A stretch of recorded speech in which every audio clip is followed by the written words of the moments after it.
नमस्कार, मैं हूं जूली। आप इस वक्त देख रहे हैं द इंडिया टॉप। आज लोक जनशक्ति पार्टी रामविलास के राष्ट्रीय अध्यक्ष चिराग पासवान का जन्मदिन है और वो आज 39 साल के हो चुके हैं।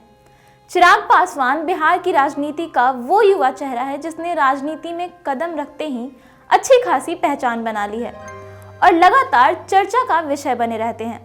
इस वीडियो में हम बात करेंगे चिराग पासवान के राजनीतिक सफर की और जानेंगे उनके बारे में कुछ दिलचस्प बातें। चिराग का जन्म सन 1982 में 31 अक्टूबर को पूर्व केंद्रीय मंत्री स्वर्गीय रामविलास पासवान के घर हुआ। चिराग रामविलास पासवान की दूसरी पत्नी रीना पासवान के बेटे हैं। उन्होंने अपनी स्कूली शिक्षा national institute of open schooling से प्राप्त की। 2005 में institute of engineering and technology Jhansi Bundelkhand university से चिराग ने कंप्यूटर साइंस में बीटेक किया। लेकिन चिराग को एक्टिंग का शौक था।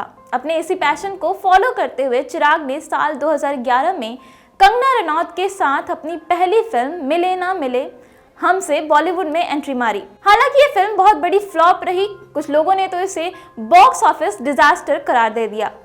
पहली फिल्म नाकामयाब होने के बाद चिराग ने कभी दोबारा बॉलीवुड में अपनी किस्मत नहीं आजमाई। इसके बजाय उन्होंने अपने पिता रामविलास पासवान के पद चिन्हों पर चलने का फैसला लिया। चिराग को 2014 के लोकसभा चुनाव में बिहार के जमुई निर्वाचन क्षेत्र से 16वें लोकसभा सदस्य के रूप में चुना गया।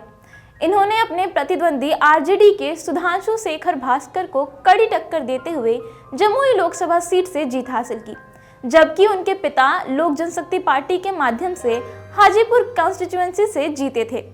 2019 में भी चिराग ने भूदेव चौधरी को मात देकर एक बार फिर से जमुई लोकसभा सीट से जीत दर्ज की और मौजूदा समय में वो जमुई से ही सांसद हैं। राजनीति के अलावा ये चिराग का रोजगार नाम से एक एनजीओ भी चलाते हैं।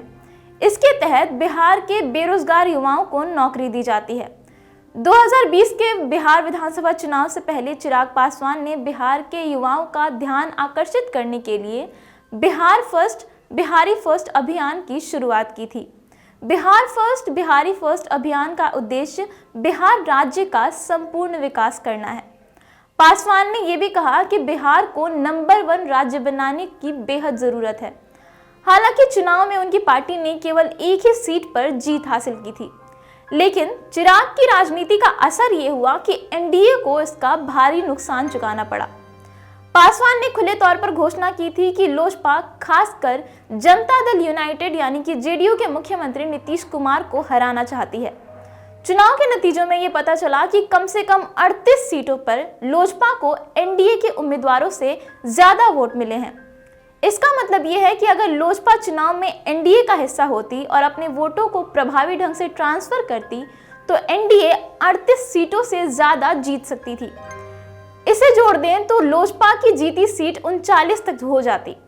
इसलिए ऐसी स्थिति में एनडीए बिहार में 2/3 बहुमत से जीत हासिल कर सकती थी। गौरतलब है कि चुनाव से पहले ही चिराग पासवान के पिता रामविलास पासवान का निधन हो गया। लोजपा की जिम्मेदारी चिराग पासवान पर आ गई। लेकिन रामविलास पासवान के निधन के बाद से ही चिराग और उनके चाचा पशुपति कुमार पारस में तकरार चलने लगी। बढ़ते बढ़ते ये मतभेद इतना बढ़ गया कि 14 जून 2021 को चिराग की वजह से उनके चाचा पशुपति कुमार पारस ने लोजपा के लोकसभा नेता के स्थान ले लिया। इसके एक दिन बाद चिराग ने अपने चाचा पशुपति कुमार पारस और चचेरे भाई प्रिंस राज सहित पार्टी विरोधी गतिविधियों के लिए 5 बागी सांसदों को निष्कासित कर दिया।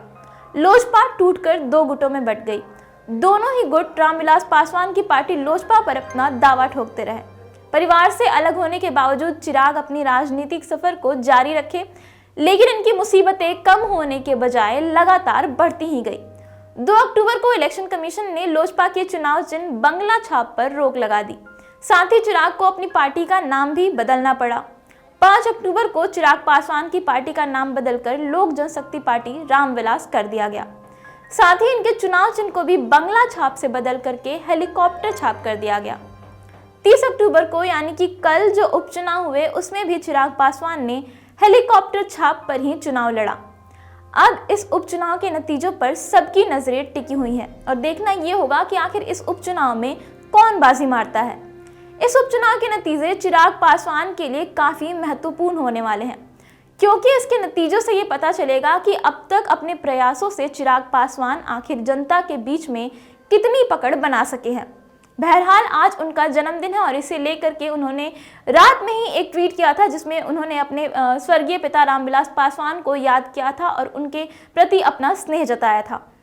फिलहाल इस वीडियो में इतना ही। इसी तरीके की और भी कई खबरें हम आप तक पहुंचा रहे हैं। अगर आप उन खबरों को देखना चाहते हैं तो हमारे चैनल को सब्सक्राइब कर लें। अगर ये वीडियो हमारे फेसबुक पेज पर देख रहे हैं, पेज को लाइक और फॉलो जरूर कर लें। धन्यवाद।